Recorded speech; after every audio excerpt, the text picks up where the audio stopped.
Hey folks, Pete here from Thairish Times. I have something quite different for you today. Well, I suppose not really quite different. It is an interview, but it's a long one, okay? It's an incredible story that it went on for 2 hours and I just chopped it down and I just couldn't make it any smaller without taking away from the substance of the interview. So, anyway, let me know if you enjoy these longer style of, I suppose you have to think of this as a podcast and not a vlog. Let me know if you enjoy it, and also give me your feedback, and also leave a comment about, the story. How was it? Did you enjoy the story?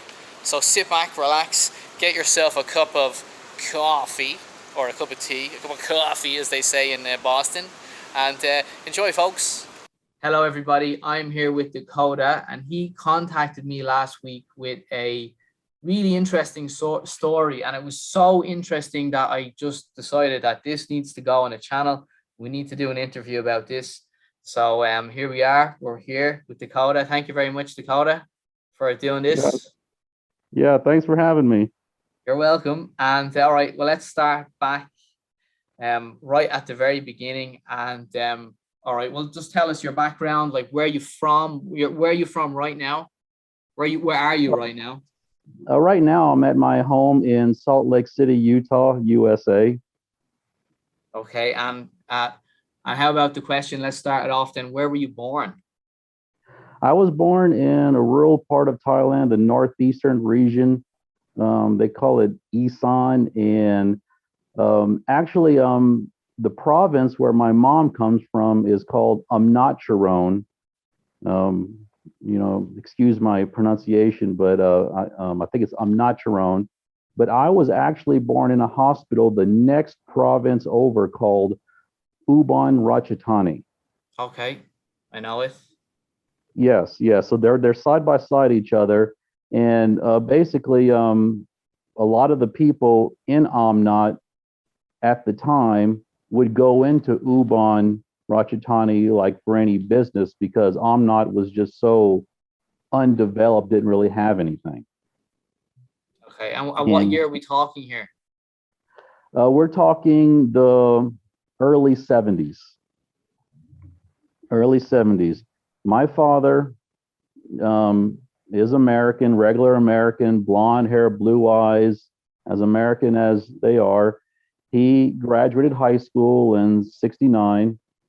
And because of the Vietnam War, which was in full swing at the time, he was, drafted and sent to the Southeast Asian region. He was in Thailand. And the US military used that region of Thailand, Isan, as a base of operations because it was closest they can get to Vietnam without being in Vietnam. Okay, And so my dad was one of many soldiers in the area. And so he was there, I guess, from about, he went straight into the military after high school and probably got there in the late 60s, late 69. And he just worked there on the base in Ubon Ratchathani. And during their off time, like all young boys, they would go out and mingle with the locals. And my dad, that's the time when he and my mother met. And they formed a relationship.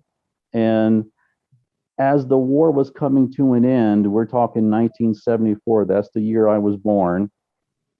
My dad was discharged from the military and he brought, my mom and I to the US. And this was approximately 3 months after I was born. okay, And so my mom was in her early 20s. My mom and dad, they're the same age. They're in their early 20s, like 23, maybe almost 24 when the Vietnam War was coming to an end. And so my mom goes from a rural part of Isan to a major US city. Salt Lake You know, City. Yeah. no, actually, it was Houston, Texas. Okay. And Houston, Wow. Texas was one of the first major cities in America that was really booming, and that was because of the oil industry. And so basically, like the background you have now with all the buildings, that's what she went to. Bangkok, yeah. And yeah, yeah. And I mean, just big buildings, traffic, everything moving fast. And so 3 years later, about 3 years later, my mom returned to Thailand alone and, in essence, just went on with her life. And I can only speculate, but I think my mom was just overwhelmed with the culture shock because, the late 60s, the 70s, the world wasn't globalized as it is now. People weren't traveling to other countries. Sure. So she's in an environment where there's no ties. I can guarantee you there were no ties for her to associate with. She was in a lonely place. And so, like I said, and I was left with with a friend, a family friend, I guess you can call it. And that's where I stayed at for the next 5 years. This lady was just kind enough to take me in, took care of me, fed me, clothed me, sent me to school. And then a year later, no, after five Sorry, years, and can I just ask? go So ahead. your mom and dad, they separated. Your mom came back to Thailand, and you said you were with raised by a family friend. What happened what happened to your dad? Like, did he not was he not Well, involved or? pardon, not really. I mean, he was working. He worked overseas. He was a boat captain, like these big ships.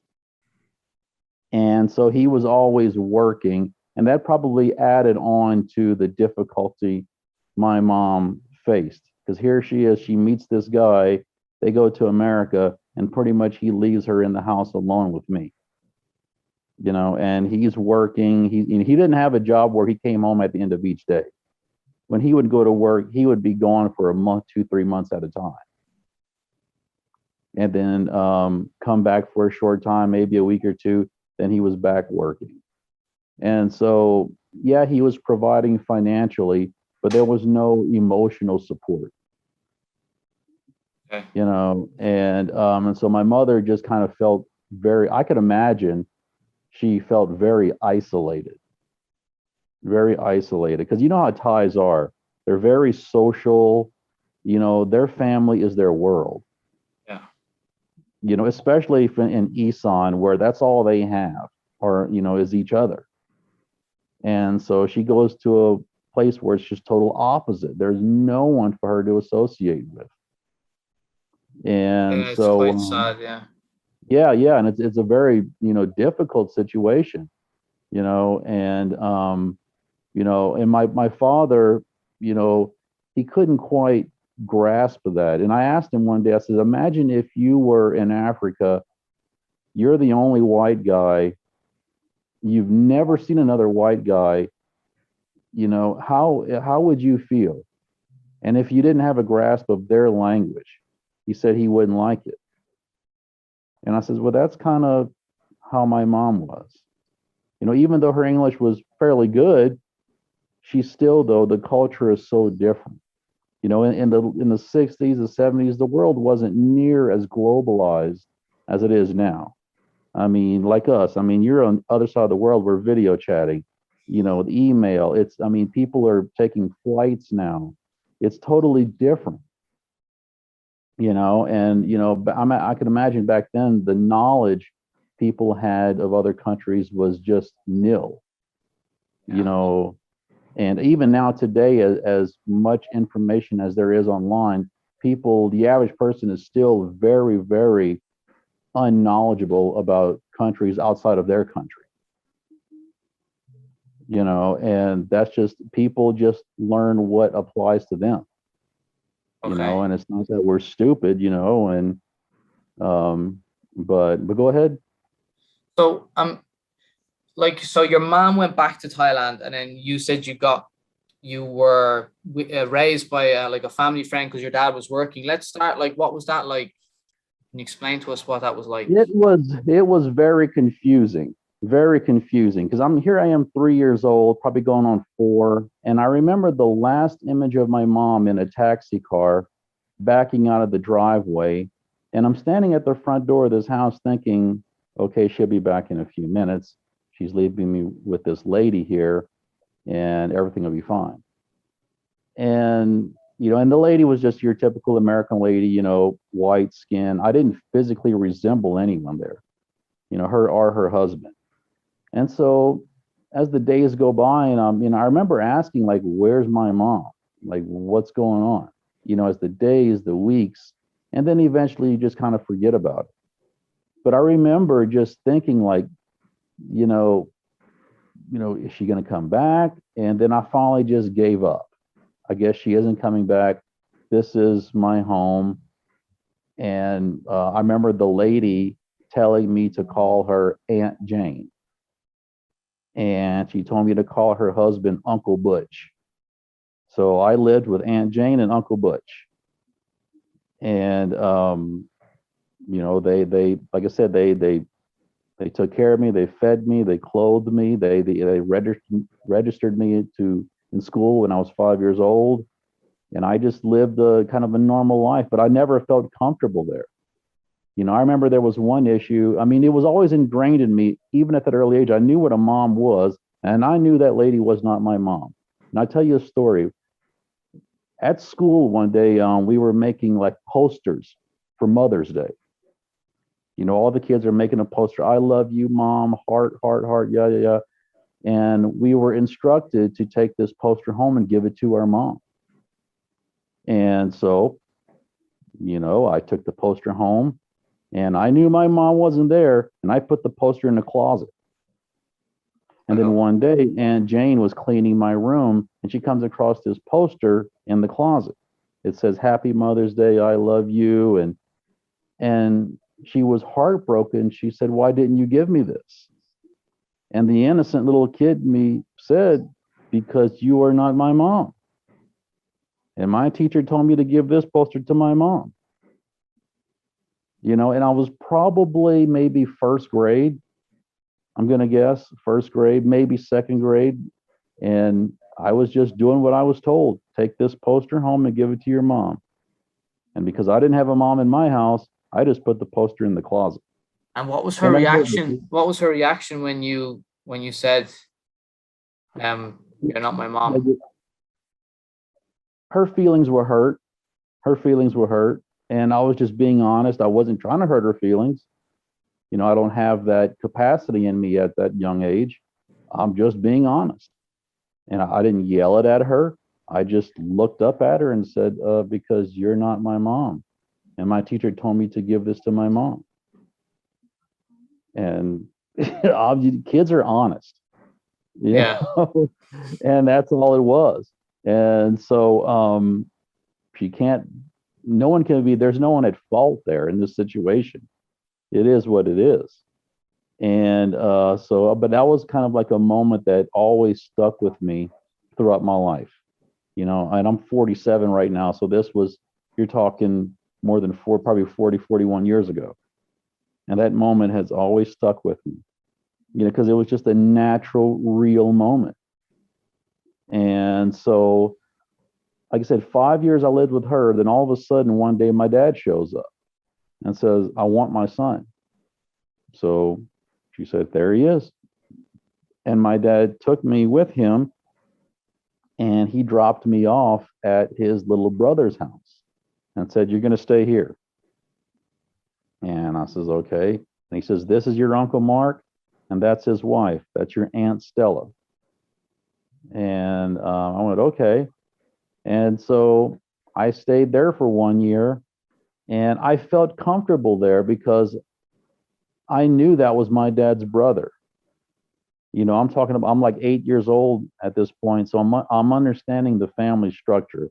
I know what brothers are, sisters are, and I knew that was my real uncle, and I felt good calling him Uncle Mark, and I felt good calling his wife Aunt Stella because they were real.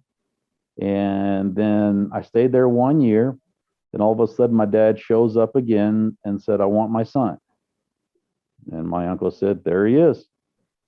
And so I get in the car with my dad. And from age 10 through when I graduated high school, 10 to 17, I lived with my dad. And I was never denied food, clothing, and shelter. That's probably the only positive thing I could say. My dad likes to have fun, lots of drinking, lots of pot smoking, cocaine, meth. Just my house was like the local pub. Wow.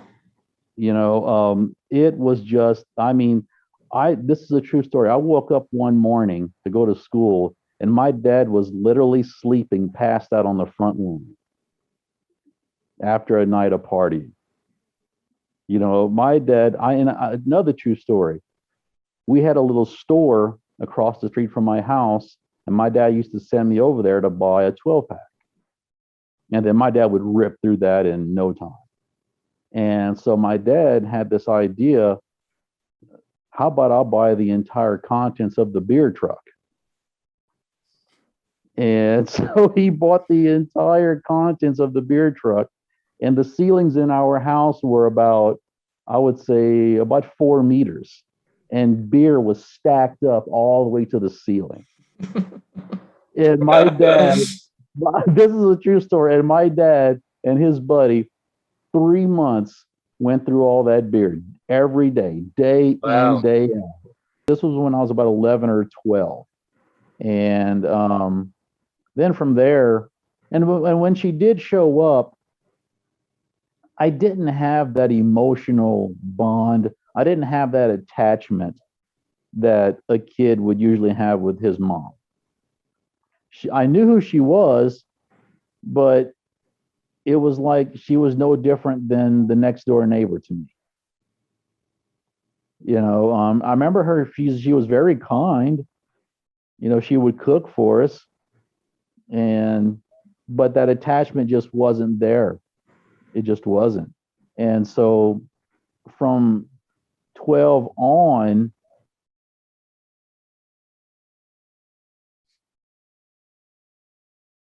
Yeah, your microphone. Yeah. yeah, yeah. And I never thought of her. I just lived my life like any American teenage kid. Same thing as an adult.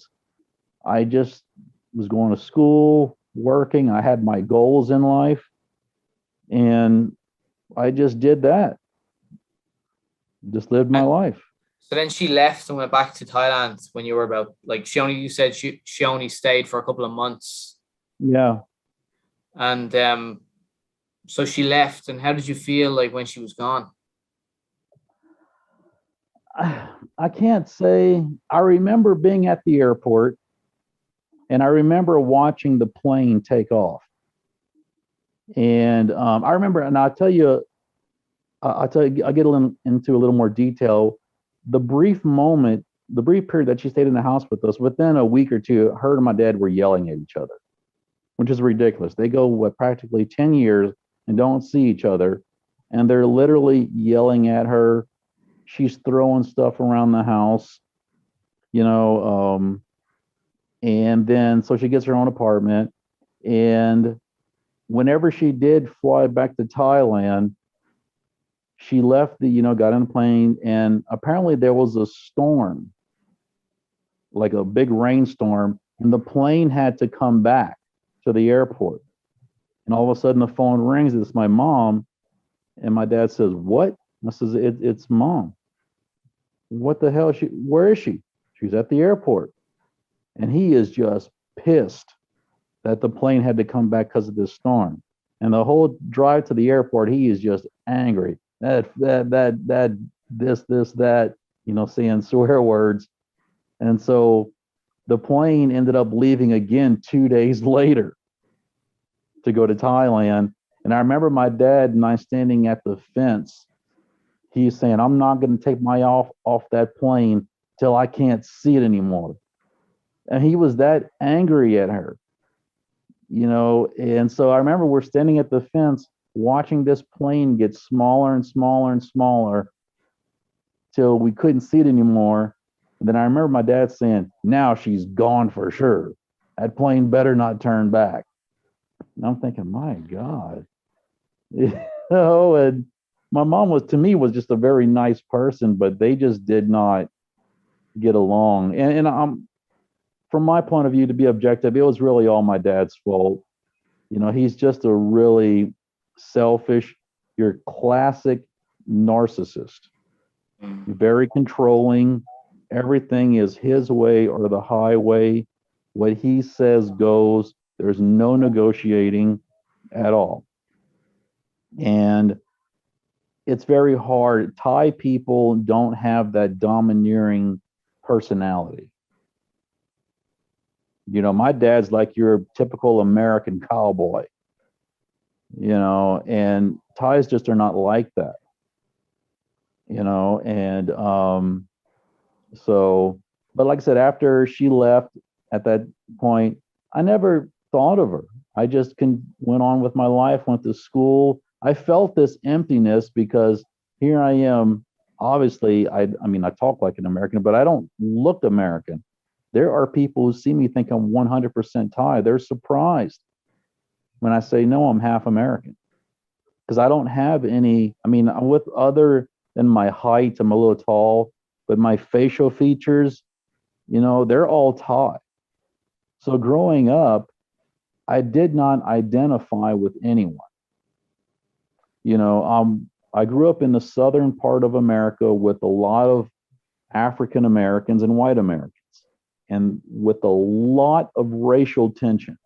Yeah, I was going to ask you because you said Houston, Texas. What was that like growing up half Thai, half American in Houston, Texas? Basically, I was stuck in the middle of a fight, the way I looked at it, as far as the blacks and the whites. The high school I went to was probably 50-50.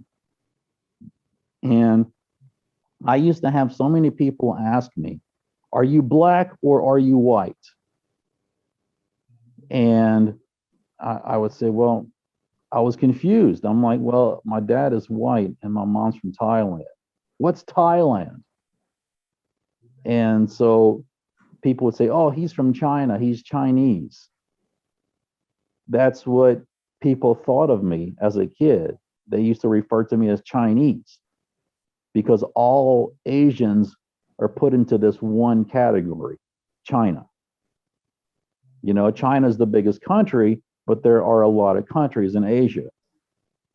And most people are just not educated about countries outside of their home country.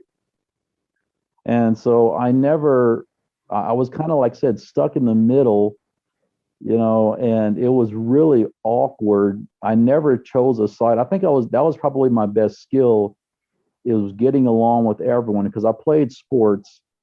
And so naturally I had a lot of black friends, but I think I did a good job of just not choosing a side, always distancing myself from that tension. I had black friends and white friends because if anything, I identified on both sides, because I'm half white. So I had a lot of white friends, but because I played football, baseball, and basketball, I naturally had a lot of black friends. And so that's, like I said, I would consider it was uncomfortable, going to a high school like that and living in an area like that. Even my father, he hated that I had black friends. He used to say, "What are you doing hanging around those people?" And I was like, "Well, they're my teammates." He said, "Well, don't hang around those people." And I'm like, "How can I not? I'll play on the same team with them." So your dad would say like old school attitude, maybe? Oh, very old school. Very old school. He would use, I know we're not supposed to say by the N word. I don't want to get you in trouble on this YouTube, but he would use the N word a lot. That was just a normal thing, and I tell you a little story. One time there was this black guy in my town. He had a brand new pickup truck, and my dad just went crazy. What's that black dude? You didn't use that word, but what's that black guy doing driving around in a brand new pickup truck? How did he get that truck? And I just happened to know that black guy personally. I was friends with his little brother, and that guy worked his tail off for years and saved his money and went and bought that truck outright. I mean, for years, that's all he thought about was working, saving money, and buying a brand new pickup truck. But people seeing a black guy in a brand new pickup truck, it caused a lot of jealousy. And because I grew up in a small town, we didn't stay in Houston my entire childhood. When I moved in with my dad, we were like in a small town, the next state over, state called Louisiana. Okay. So very, very small town, and Isn't Houston is that even more kind of like, I don't know, rural or, countryside kind of? Yes, yes, very. I mean, the population was probably maybe 500 people. Half, there was like a river that separated the city, the little town. Blacks were on this side, whites were on this side. And I used to cross over to the river, like there was a bridge. I'd walk over the bridge. I'd go play basketball over there. My dad didn't like that. And sometimes I would invite them because I had, a basketball hoop in my yard. I would invite them to come play basketball in my yard. My dad did not like that. So there was always that tension between my dad and I. I just couldn't see it. I enjoyed playing basketball, football. I didn't see their color. I just enjoyed sports. And So how my about dad you? told- Did you ever experience any racism? Oh, from- yes. Yeah. hmm Oh, Yeah. yes. Like, do you Yes. have an example? Like what? Because I mean, I have no idea of. Yeah, okay. I played like I said, I played basketball in high school, and I tell you a story of a road game we were on. And I'm on the court, and people in the stands are looking at me, and I could hear him saying, "Look that Chinese dude on the court. Look that Chinese dude." And it was making me mad. Because I felt they were taunting me. I would go to the free throw line to shoot. The crowd would start screaming at me, hey, Chinese, go back to your country. And here I am, 16, I'm supposed to ignore them somehow and continue playing as if nothing is going on. But every time I touched the ball, they would start yelling at me. And I remember playing harder. It made me angry. I was running faster than everyone, getting the rebounds. And I remember I sunk to their level. I say that because whenever I would make a shot, I would look at the crowd and start taunting them. And doing that just escalated the whole situation. It's And hard not to react. yes, I'm not a professional. I can't be, I'm 16, 17. I don't have the maturity to deal with that. And so I wanted to score every point, get every rebound. I played so hard, even like usually every high school has a band. And usually the band only plays music during timeouts.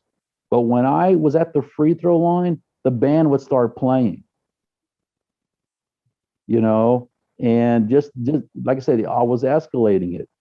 And then when the game ended, they won. They won the game by like 2 points or something like that. And we're going into the locker room. And as I'm going into the locker room, people are in the stands looking down, yelling at me, pointing, Chinese, Chinese. It was ridiculous.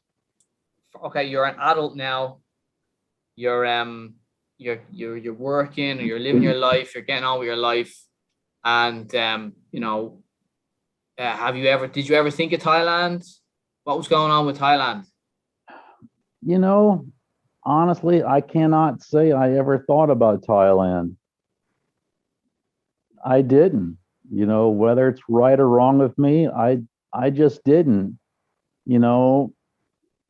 in essence, I was just your typical American guy striving for the American dream, which, I was doing. I had a pretty good life for myself. I owned and operated my own business, was making a pretty good living for myself. I had my own house, my own truck, my own boat. And I thought that would just be my life. And what changed? What was the game changer? Well, one day a buddy of mine called me and I said, "Hey, you're half Thai, right?" And I said, "Yes," because I never denied it. People, as I would develop friendships, they would say, "Hey, what's your ethnicity?" And I'd always told people I'm half Thai and half white, mother Thai, father American. And so one day a buddy of mine called me and said, "Hey, you're half Thai.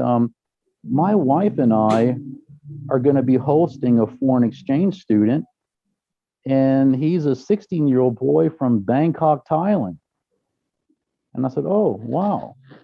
And keep in mind, other than my mom, I'd never met or never spoken to anyone from Thailand.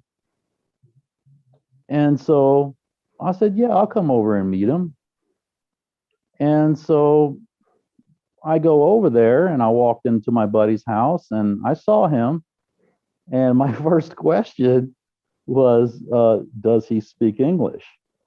And he looks at me kind of sarcastically and said, "Yes, I speak English. Do you speak Thai?" And I said, "I'm sorry, no, I don't speak Thai." And we're looking at each other. We're both a little amazed. We're looking at each other up and down, like, "Wow, you're a real Thai. Wow, you look Thai, but you're American." And so he goes on, asks me the normal question. So how was your mom or is it your dad? And I said, "Well, my mom is Thai, father American."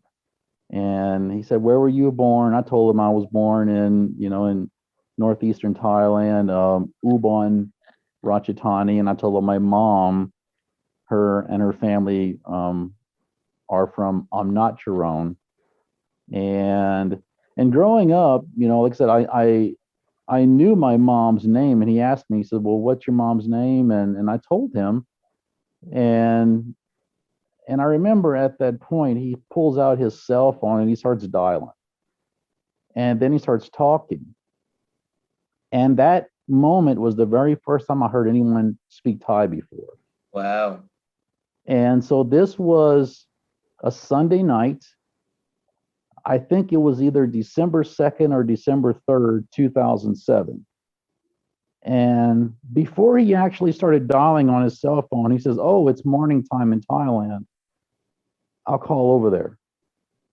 And so I went, "Okay." And so he's dialing and he's talking. And during this moment, during this time, I'm just talking to my buddy, just chit chatting. And this goes on for him talking Thai, hanging up, talking Thai. This goes on for about the next, I would say, 30 to 45 minutes. And so, like I said, I'm talking to my buddy, and at the same time, I'm looking at him talking Thai, hanging up, dialing again. And all of a sudden, he writes something down on a piece of paper. And he gives me this piece of paper. And but during the conversation, sorry, he asked me if my mom had any brothers. And I says, "I think my mom has brothers, but I'm not sure." Because I once heard my dad say my mom had brothers. How many, I didn't know. And so he continues talking. And then at one point he hangs up. He writes something down on a piece of paper. And he says, "This is their email address." And then I'm looking at it, and he says, "By the way, your mom died 5 years ago." Oh. And I didn't believe it. I'm like, "How did you do that?"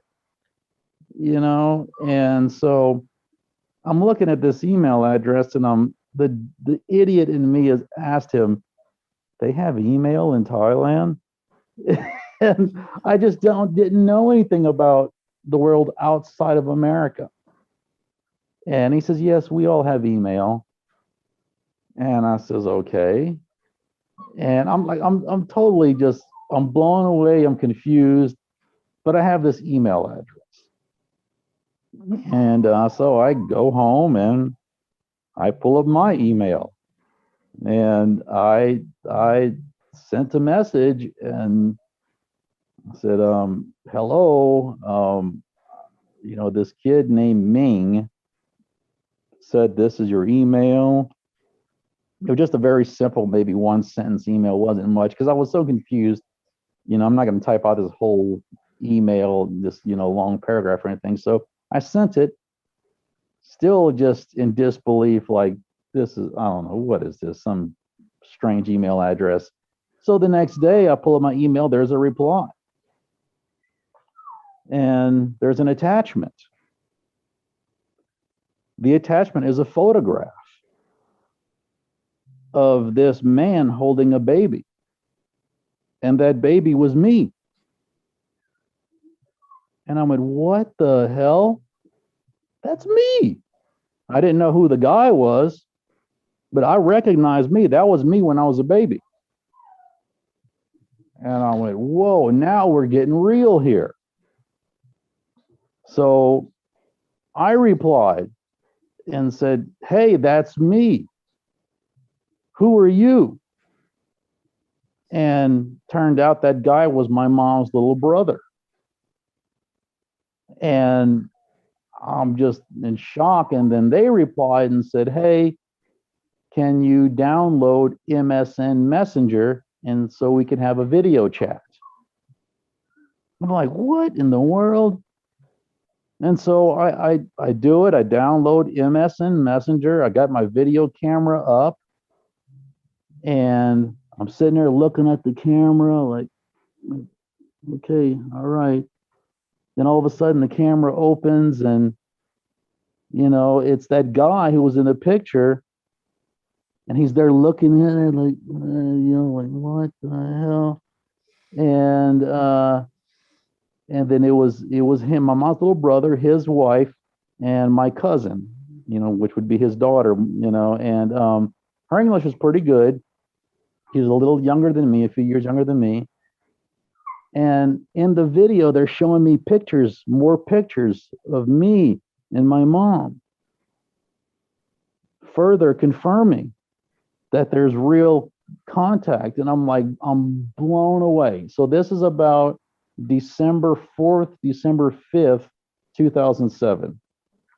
So every day or every other day for the next few weeks, we're video chatting, and I'm just in awe. I'm like, wow, look at this. And so the very next month, the first week of January 2008, I hopped on a plane on my way to Bangkok. And I'll admit, I only scheduled myself to stay for 1 week. I was nervous and I was afraid because I'd never left the U.S. Not since I arrived when I was 3 months old. The U.S. is all I have ever known.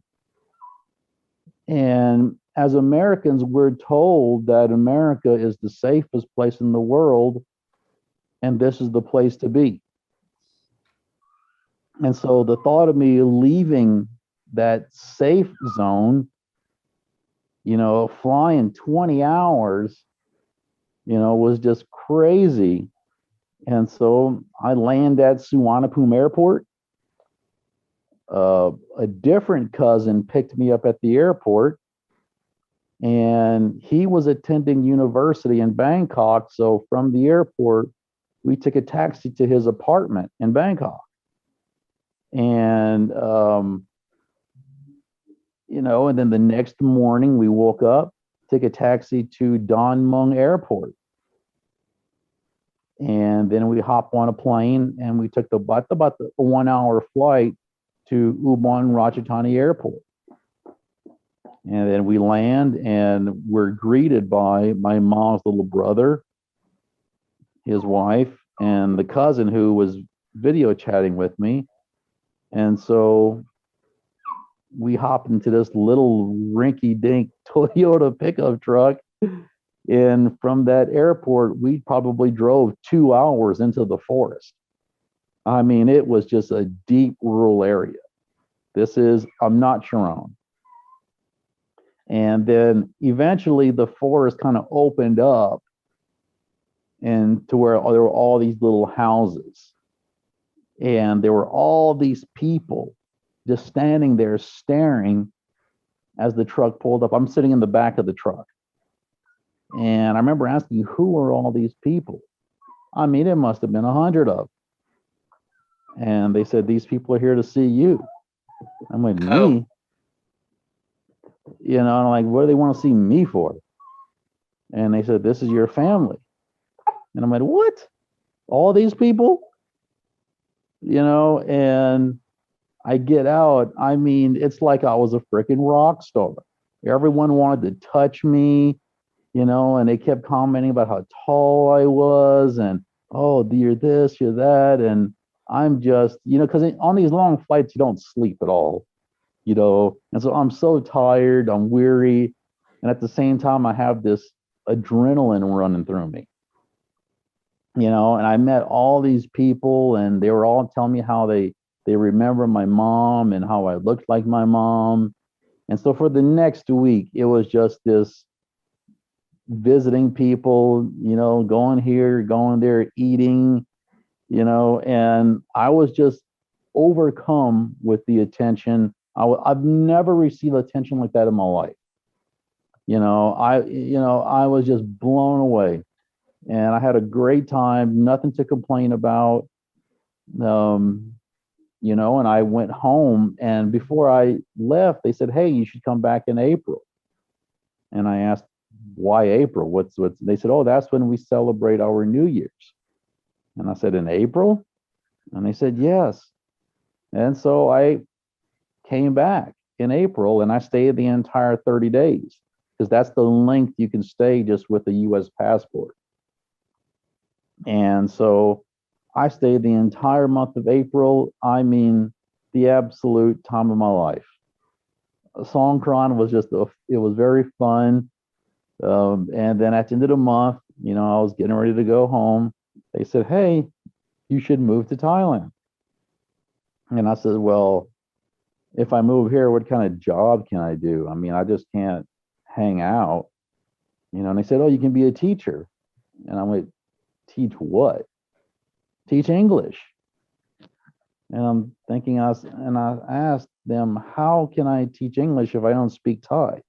And they said, "Oh, don't worry, just go in a classroom and speak English." And I said, "Just like that?" And they said, "Yes, yes, yes. You just go in there and read, talk to the kids." I said, "Okay." And so I go back home and I started researching about how to be an English teacher in Thailand. And so I got a TEFL certificate. And then I start making arrangements to move to Thailand. And they said, "Hey, come to Thailand October 1st. That's when schools have their break." And that's kind of like a little, the next 2 or 3 weeks after that, or during October, is when you can easily get a job teaching English. And so I did that, and I ended up picking a school in Sampran, Nakhon Pathom, just okay. outside of Bangkok. And the name of the school is Joseph Upatom School off of Pet Kasim Road. And I chose this school because the campus is just top notch. And they offered me the seller.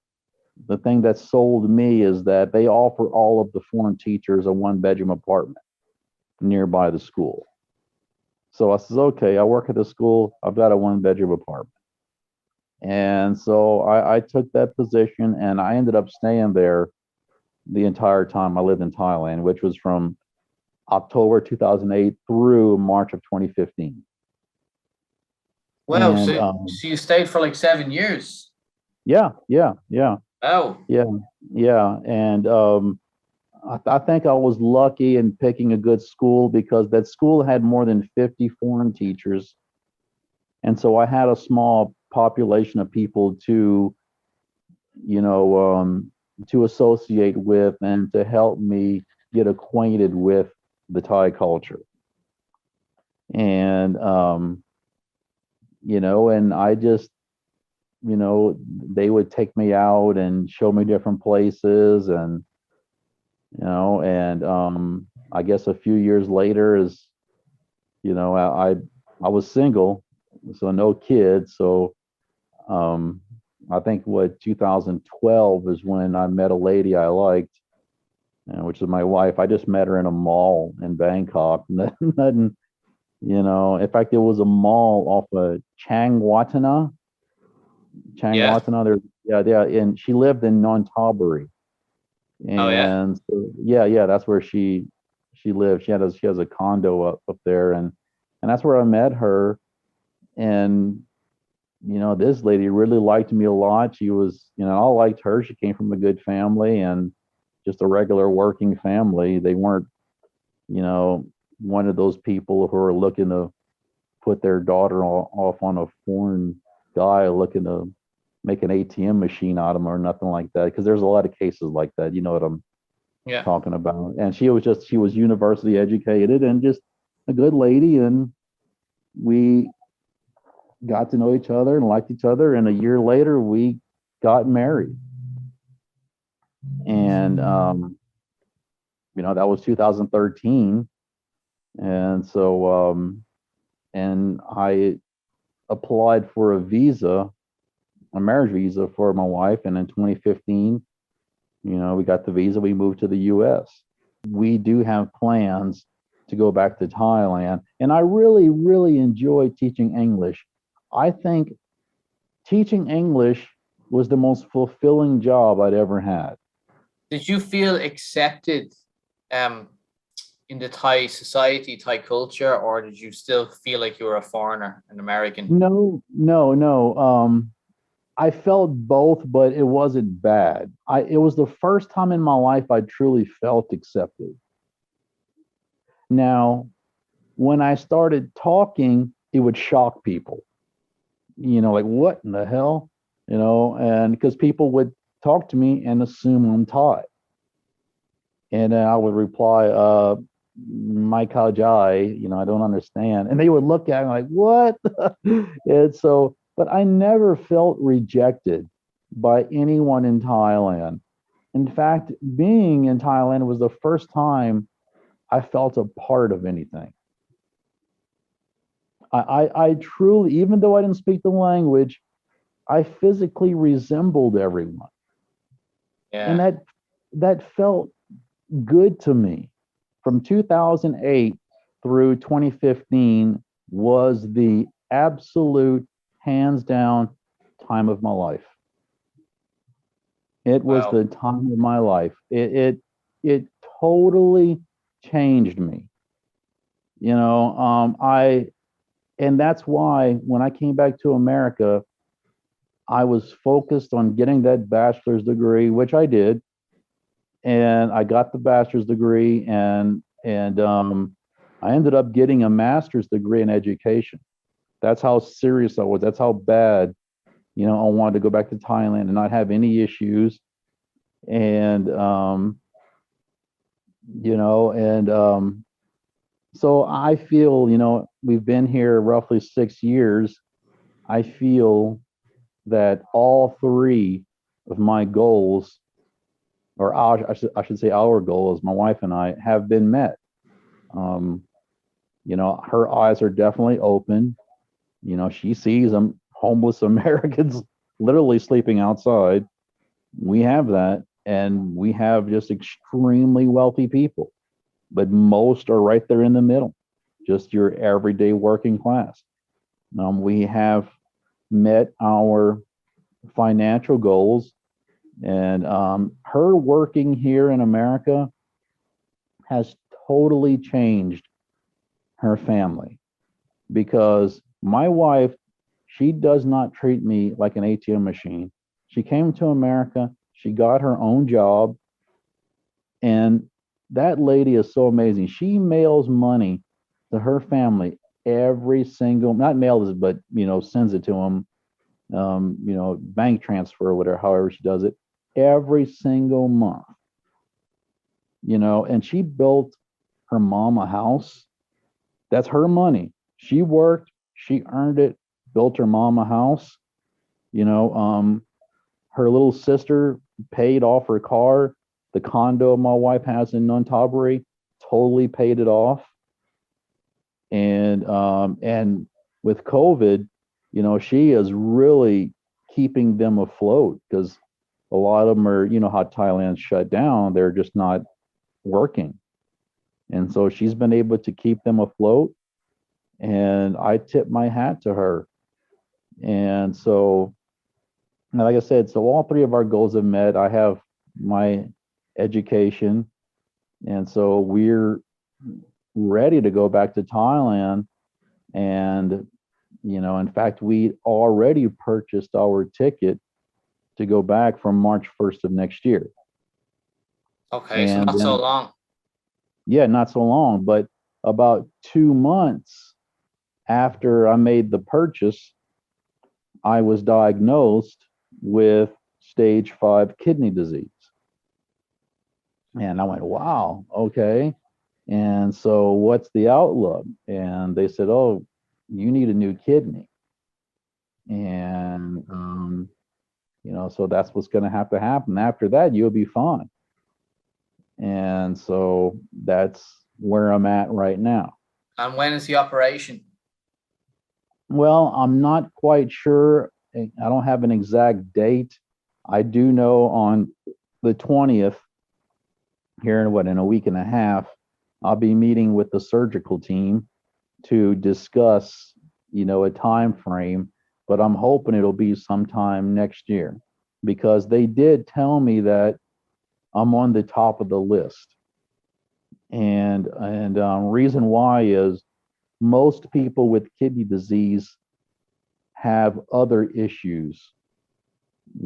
Example, they're overweight, they drink, they smoke, they're diabetic. So a kidney in itself would not really help them. And whereas my case, I have no medical issues other than my kidneys. So they give me a kidney, I'm 100% good. It's not an end of the road scenario. I'll be fine. I have two people who can potentially donate a kidney to me.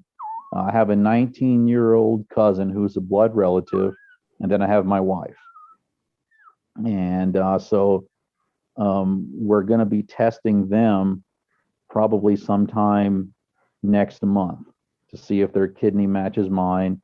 And if not, then I'll have to just wait to receive one from someone who's passed away.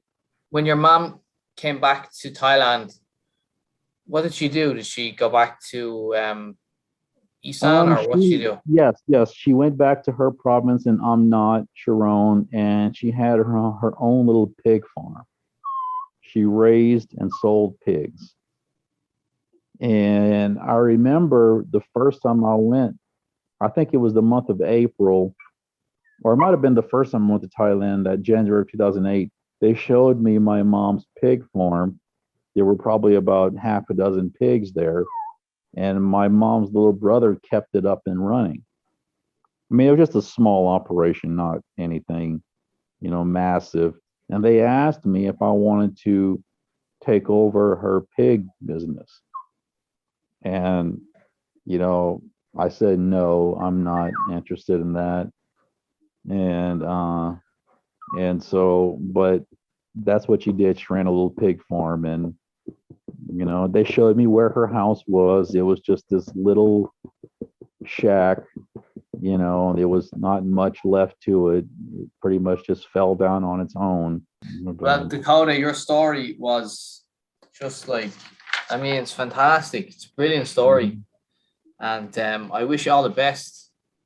Okay. With everything that happens. You're with the kidney operation. You moved back to Thailand. I have a feeling it'll work out. I can tell you. You seem very grounded. You seem like Yeah. the type of person, type of personality that would just fit in well. You're quite relaxed and laid back. But no, hey, I really, enjoyed chatting with you, and feel free if you have any follow-up questions, or, feel free to, hit me So, up. so And what we'll do is, I mean, I'm sure we're gonna have questions. We're gonna leave them in the comment section. So if anyone has any okay. questions, put them in the comment section down below, and Dakota can answer them, and we'll try and answer them. I mean, it was an epic conversation we had, and I'm sure Hmm. there's going to be questions, and people are going to be very interested in what you have to say. So, Yeah. anyway, I just like to get the little plug in. If you got this far in the video, please hit the subscribe button and give me a like. And yeah, it always helps. And I think we deserve it after listening to that interesting story from Dakota. Yeah. All right. Okay. Well, cool. Well, hey, well, thanks for reaching out. It's a pleasure talking with you, and so Yeah, and, I look forward to meeting you one day, because I will be back in Thailand. If you're still there, because you never know where life will take us. that's it. And But if you get over here, you look me up and we'll meet up and we can talk about this again face to face. yeah, do a follow up. Yeah, follow up. Yeah. Yeah. Yeah, that'd be good. I'd All be right. interested in Sounds that. good. Yeah. Okay, Dakota, Okay. take care. All Thank you right. You very too, much. man. You're See you welcome. Have later, a good man. night. Take care. Bye. Bye. Bye.